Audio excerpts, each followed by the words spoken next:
કેમ છો ગુજરાત? સ્વાગત છે તમારું અમારી યુટ્યુબ ચેનલમાં. આપની સાથે હું છું પિનલગીરી ગોસ્વામી. સૌપ્રથમ વાત કરીશું એલોન મસ્કની સેટેલાઇટ ઇન્ટરનેટ સર્વિસ શરૂ થશે. ભારતમાં સેટેલાઇટ કંપનીનો પ્રવેશ માત્ર થોડા પગલાં દૂર રહ્યો છે, ત્યારે મસ્કની કંપની સ્ટારલિંક ભારતમાં જલ્દી જ સેટેલાઇટ ઇન્ટરનેટ સર્વિસ શરૂ કરી શકે છે. એક સ્ટારલિંક અનલિમિટેડ ડેટા પ્લાનનો મહિનાનો ખર્ચ લગભગ $840 હોઈ શકે છે. કંપની શરૂઆતમાં 1 કરોડ ગ્રાહક બનાવવા ઈચ્છે છે. ભારતનું બજાર ઇન્ટરનેટ માટે ફરી બદલાવાનું છે, જે અન્ય ટેલિકોમ કંપનીઓને અસર કરનારી છે. મિત્રો, અન્ય મહત્વના સમાચારની વાત કરીએ તો અહીંના કાચબાઓને છે ચીઝ ખાવાનો શોખ. કાનપુર એટલે કે યુપીમાં પનકી નાગેશ્વર ધામના મંદિરના તળાવમાં રહેતા કાચબાઓ પનીર ખાવાના શોખીન છે. આ તળાવમાં લગભગ 150 સોફ્ટ સેલ કાચબા છે. પાણીમાં ચીઝ નાખતાની સાથે જ કાચબા ઉપર આવે છે. નિષ્ણાતો કહે છે કે આ ઘટના નવાઈ પ્રમાણે તેવી છે. મંદિરના પૂજારીએ કહ્યું કે એકવાર એક ભક્તે પાણીમાં પનીર નાખ્યો તો કાચબાઓએ તે ખાધું. ત્યારથી લોકોએ પાણીમાં ચીઝ નાખવાનું શરૂ કર્યું છે. મિત્રો, અન્ય મહત્વના સમાચારની વાત કરીએ તો હવે નેટવર્ક વગર પણ કામ કરશે ઇન્ટરનેટ. વાઈફાઈ, ડાયરેક્ટ અને મેશ નેટવર્ક જેવી ટેકનોલોજી સાથે સ્માર્ટફોન હવે નેટવર્ક વિના પણ ઇન્ટરનેટ જેવી સુવિધા પૂરી પાડી શકશે. કેટલીક એપ્લિકેશનો ડિવાઇસને એકબીજા સાથે કનેક્ટ થવા અને ડેટા શેર કરવાની સુવિધા આપે છે, જેમ કે નોન ઇન્ટરનેટ કોલિંગ અને ફાઇલ ટ્રાન્સફર. આનાથી દૂરના વિસ્તારોમાં ડિજિટલ કનેક્ટિવિટી શક્ય બની રહી છે.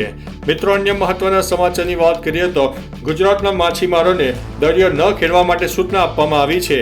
હવામાન વિભાગે આગામી 1 જૂન સુધી હળવાથી ભારે વરસાદની આગાહી કરી છે, જેમાં સૌરાષ્ટ્ર અને ઉત્તર ગુજરાતના 6 જિલ્લામાં ગાજવીજ સાથે ભારે વરસાદના પગલે યલો એલર્ટ જારી કરવામાં આવ્યું છે. રાજ્યમાં આગામી 6 દિવસ મોટાભાગના વિસ્તારોમાં 40 થી 50 કિલોમીટરની ઝડપે પવન ફૂંકાવાની અને ગાજવીજ સાથે વરસાદની આગાહીના પગલે માછીમારોને દરિયો ન ખેડવા માટે સૂચના આપવામાં આવી છે. મિત્રો, અન્ય મહત્વના સમાચારની વાત કરીએ તો પાકિસ્તાનના પીએમ ભારત સાથે વાતચીત કરવા માટે તૈયાર છે. પાકિસ્તાનને લઈને મોટા સમાચાર સામે આવ્યા છે. પાકિસ્તાનના પીએમ ભારત સાથે વાતચીત કરવા માટે તૈયાર થયા હોય તેવી માહિતી સામે આવી છે. પાકિસ્તાનના વડાપ્રધાન શાહબાઝ શરીફે સોમવારે કાશ્મીર અને જળ સુરક્ષા જેવા મુદ્દાઓ પર ભારત સાથે વાતચીત કરવાની તૈયારી દર્શાવી છે. શરીફે ઈરાનની રાજધાની તહેરાનમાં ઈરાનના રાષ્ટ્રપતિ મસૂદ પસ્કિયાન સાથે સંયુક્ત પ્રેસ કોન્ફરન્સ દરમિયાન આ વાત કરી હતી. મિત્રો, અન્ય મહત્વના સમાચારની વાત કરીએ તો નેપાળમાં ભૂકંપ આવ્યો. સોમવારે બપોરે પશ્ચિમ નેપાળના જાજરકોટ જિલ્લામાં 4.3ની તીવ્રતાનો ભૂકંપ આવ્યો. National centre for seismological monitoring and research અનુસાર ભૂકંપનું કેન્દ્રબિંદુ જિલ્લાના રામીદાળા વિસ્તારમાં બપોરે 2:25 નોંધાયું હતું. ભૂકંપથી થયેલા કોઈ નુકસાનીના તાત્કાલિક અહેવાલ નથી. તમને જણાવી દઈએ કે 23 મેના રોજ પણ બૈતાળી જિલ્લામાં 5.1ની તીવ્રતાનો શક્તિશાળી ભૂકંપ આવ્યો હતો. મિત્રો, અન્ય મહત્વના સમાચારની વાત કરીએ તો રવિવારે વરસાદ બાદ ઉકળાટ વ્યાપી ગયો છે. રવિવારે રાત્રે રાજ્યમાં અચાનક વાતાવરણમાં પલટો આવતા 20 થી 25 મિનિટ સુધી વાવાઝોડું ફૂંકાયું. જોકે ત્યારબાદ ગાજવીજ સાથે 17 તાલુકામાં 0.5 ઇંચ સુધીનો હળવો વરસાદ થયો. વરસાદી માહોલના કારણે થોડા સમય માટે વાતાવરણમાં ઠંડક પ્રસરી, ત્યારબાદ ફરીથી ઉકળાટ સર્જાયો હતો. સોમવારે દિવસભર વાતાવરણમાં વાદળછાયું જોવા મળ્યું. હવામાન વિભાગની આગાહી મુજબ મંગળવારે ઉત્તર ગુજરાતમાં વરસાદની શક્યતા વર્ણવવામાં આવી હતી. મિત્રો, અન્ય મહત્વના સમાચારની વાત કરીએ તો વ્યારા સહિત ગ્રામ્ય વિસ્તારમાં ગાજવીજ સાથે વરસાદ, ખેડૂતોમાં વ્યાપી ગઈ છે ચિંતા. હવામાન વિભાગની આગાહી અનુસાર તાપી જિલ્લામાં ગત રાત્રિએ વરસાદે તબાહી મચાવી. વ્યારાનગર અને આસપાસના ગ્રામ્ય વિસ્તારમાં કમોસમી વરસાદ નોંધાઈ ગયો હતો. કમોસમી વરસાદને કારણે ખેડૂતો ચિંતામાં મુકાયા છે. વ્યારાનગરમાં ભારે પવન સાથે ગાજવીજના ખડભડાટ વચ્ચે વરસાદ વ્યાપી ગયો. વરસાદના કારણે લોકોને ગરમીમાંથી રાહત પણ મળી હતી. મિત્રો, અન્ય મહત્વના સમાચારની વાત કરીએ તો સરહદ પર 15 થી 20 ડ્રોન જોવા મળ્યા, હડકંપ મચી જવા પામી છે. પીએમ મોદીની બિહાર મુલાકાત એટલે કે 29 મે પહેલા ભારત નેપાળ સરહદ પરથી મોટી સંખ્યામાં ડ્રોનની ગતિવિધિઓ જોવા મળી, જેના પછી હંગામો મચી ગયો છે.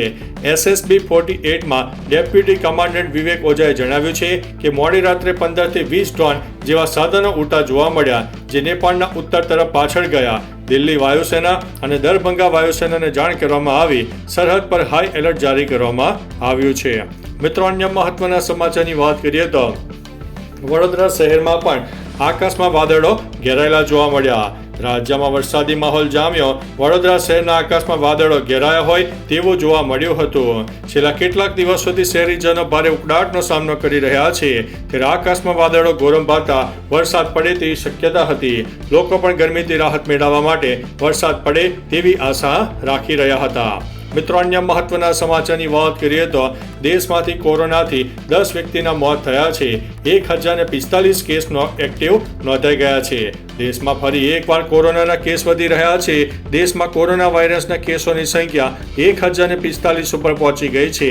આંકડા અનુસાર કેરળમાંથી સૌથી વધુ એક્ટિવ કેસ 430 નોંધાયા છે. મહારાષ્ટ્રમાં 210, દિલ્હીમાં 104, ગુજરાતમાં 83 વધી ગયા છે. કર્ણાટકના 80માંથી 73 કેસો એકલા બેંગ્લોરમાં છે. મહારાષ્ટ્ર, રાજસ્થાન, પશ્ચિમ બંગાળ અને કર્ણાટકમાં કુલ 10 દર્દીઓના મોત પણ થયા છે. કોરોનાના કારણે સૌથી વધુ 5 મૃત્યુ મહારાષ્ટ્રમાં થયા છે. મિત્રો, અન્ય મહત્વના સમાચારની વાત કરીએ તો એક જ કુટુંબના 4 સભ્યો કોરોના પોઝિટિવ જોવા મળ્યા. ગુજરાતમાં કોરોનાની એન્ટ્રી થઈ ગઈ છે તેવામાં હવે રાજ્યમાં દિન પ્રતિદિન કેસોમાં ઉછાળો પણ આવી રહ્યો છે. જામનગરમાં એક જ પરિવારના 4 સભ્યો કોરોના રિપોર્ટ પોઝિટિવ આવ્યો છે. જે સાથે જામનગરમાં 7 નવા કેસ નોંધાયા છે. હાલમાં જામનગરમાં કોરોનાના 10 એક્ટિવ કેસ નોંધાયા છે. તમામ લોકો ક્વોરન્ટાઇન છે. ગુજરાતમાં અત્યારે કોરોનાના એક્ટિવ કેસનો આંકડો 83 ઉપર પહોંચી ગયો છે. આ સિવાય દેશની વાત કરીએ તો 1045 કેસ નોંધાઈ ગયા છે.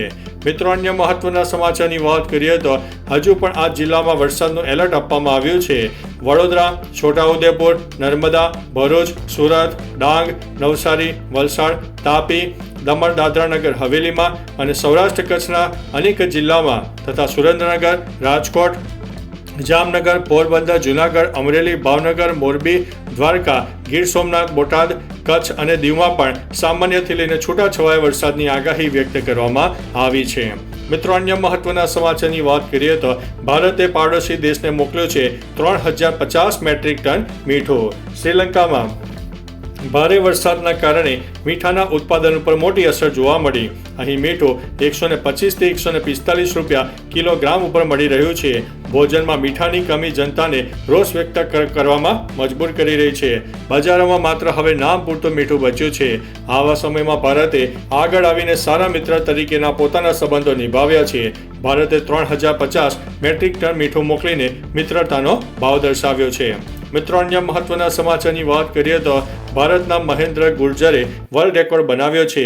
ભારતના મહેન્દ્ર ગુર્જરે સ્વિટ્ઝરલેન્ડમાં Nottwil world para athletics grand પિક્સમાં ગોલ્ડ જીતવા માટે પુરુષોની ભાલા ફેંકવાની F42 શ્રેણીમાં 61.17 મીટર થ્રો સાથે વિશ્વ રેકોર્ડ બનાવ્યો છે. 27 વર્ષીય ખેલાડીએ 2022માં બ્રાઝિલના રોબર્ટો કેલિફોર્નિયાની એડિન્સન દ્વારા બનાવેલા 59.19 મીટરના અગાઉના વર્લ્ડ રેકોર્ડને પણ તોડી નાખ્યો છે. રવિવારે તેના છેલ્લા 3 થ્રો 58.54 મીટર, 57.25 મીટર અને 58.07 મીટર રહ્યા હતા. મિત્રો, અન્ય મહત્વના સમાચારની વાત કરીએ તો અમરેલીમાં પણ ધોધમાર વરસાદ જોવા મળ્યો. અમરેલીમાં ધોધમાર વરસાદ વરસ્યો. Rajula, Jafrabad, Pipavav port, coastal belt વિસ્તારમાં પણ વરસાદી માહોલ જામ્યો. ચૌતરા ડુંગર, માંડલ, ડોડિયા, બાલાપર સહિતના વિસ્તારોમાં પણ ભારે પવન સાથે વરસાદ પડ્યો. આ ઉપરાંત જાફરાબાદ તાલુકાના વઢેરા, મિતિયાળા, નાગેશ્રી, સરોવડા, ભટવદર, કંથારિયા સહિત ગ્રામ્ય વિસ્તારમાં પણ ધોધમાર વરસાદ વરસ્યો હતો. તો ચાલો મિત્રો, ફરીથી દેશ અને દુનિયાના સુપરફાસ્ટ સમાચાર લઈને મળતા રહીશો. ત્યાં સુધી અમને રજા આપશો. નમસ્તે.